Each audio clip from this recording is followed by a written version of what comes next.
Meanwhile, Simon Peter was still standing there warming himself. So they asked him, "You aren't one of his disciples too, are you?" He denied it, saying, "I am not." One of the high priest's servants, a relative of the man whose ear Peter had cut off, challenged him, "Didn't I see you with him in the garden?"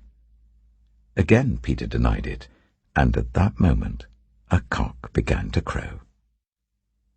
Then the Jewish leaders took Jesus from Caiaphas to the palace of the Roman governor.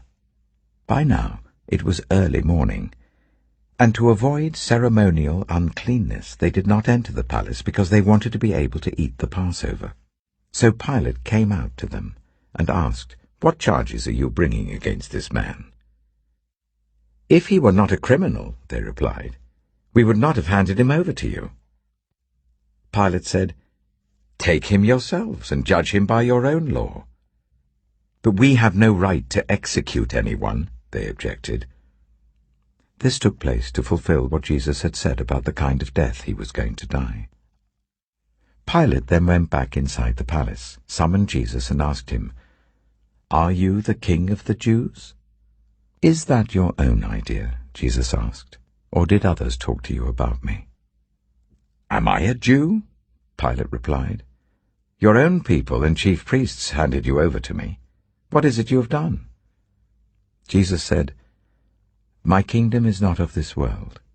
If it were, my servants would fight to prevent my arrest by the Jewish leaders. But now my kingdom is from another place." "You are a king, then," said Pilate. Jesus answered, "You say that I am a king. In fact, the reason I was born and came into the world is to testify to the truth.